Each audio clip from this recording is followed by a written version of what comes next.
নানান রকমের কথাবার্তাই বলা হচ্ছে যে তারা এরকমভাবে গত স্বৈর শাসকের দোসর যারা তারা এই আহ, উপদেষ্টা হয়েছে এরকম। তো সব কিছু মিলায় আসলে আমার কাছে যেটা মনে হচ্ছে আর কি, যে দেশটা বোধ হয় খুব সম্ভবত মানে আপনার গিয়া মিলিটারি গভর্নমেন্টের দিকে বোধহয় যাচ্ছে আর কি। খুব সম্ভবত আমার যেটা মনে হচ্ছে, কারণ হলো গিয়ে যে আর্মিরাই বোধহয় এটাকে ট্যাকেল করবে।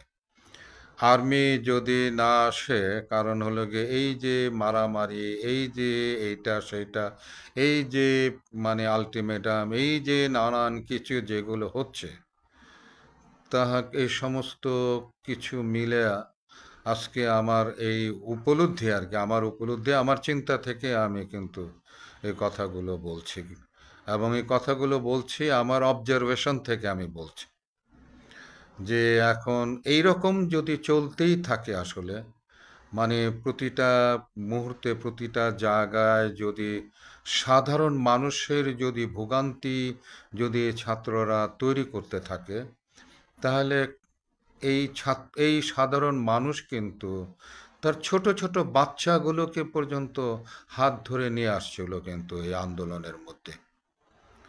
আপনারা জানেন যে ছোট ছোট বাচ্চাদেরকে পর্যন্ত বাবা মায়েরা নিয়ে আসছিল কিন্তু, নিয়ে এসে কিন্তু রাস্তায় নেমে গেছিল কিন্তু।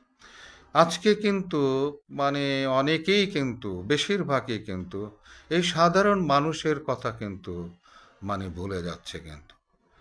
যার যার স্বার্থের কথা বলছে, যার যার দলের কথা বলছে।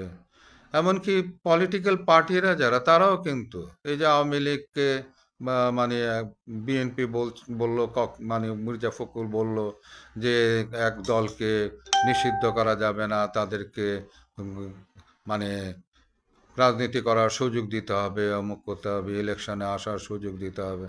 আজকে আবার অন্যরকম কথা বলছে। তো এই যে মানে মানে কথা কেউ কিন্তু ঠিক মতো কিন্তু তাদের কথার মধ্যে স্টিক হচ্ছে না, এবং এই পলিটিক্যাল পার্টিগুলোর সঙ্গেও কিন্তু এই সমন্বয়কদের কিন্তু মানে রীতিমতো এখন তো সামনাসামনি অবস্থান আমি যা দেখছি আর কি।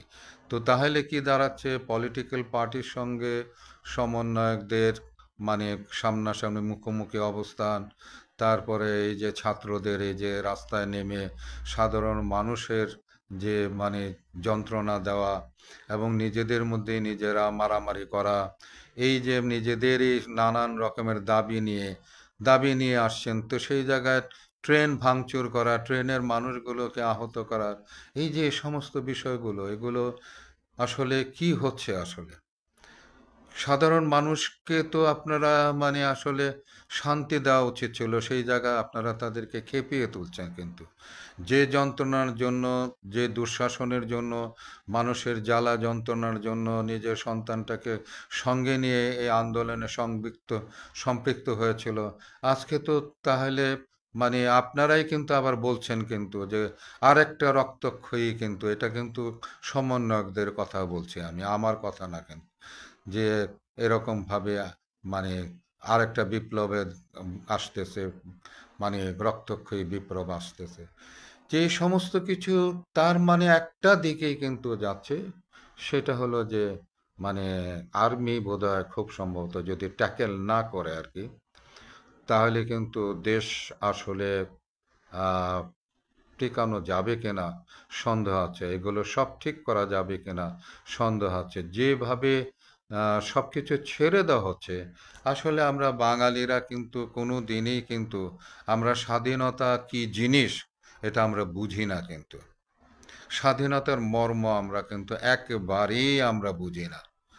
তো স্বাধীনতার মর্ম যারা বুঝে না, তাদেরকে এত বেশি স্বাধীনতা দিলে পরে আসলে দেশ চালানো সম্ভব না। তো যে কারণের জন্য আমার এই আহ, মানে দুশ্চিন্তা, এবং আপনাদের সঙ্গে আমি এই কথাগুলো শেয়ার করলাম। আপনারা ভেবে দেখেন যে আমি যা বলেছি তা ঠিক কিনা। তো যাই হোক, তারপরেও বলবো সৃষ্টিকর্তা আমাদেরকে বুঝ দেওক, আমাদের দেশটাকে আমরা যেন রক্ষা করতে পারি, আমরা যেন আমাদের দেশটাকে, দেশের মানুষগুলোকে যেন সুখে শান্তিতে রাখতে পারি। আল্লাহ আমাদের সকলকে বুঝ দাও। আল্লাহ হাফেজ।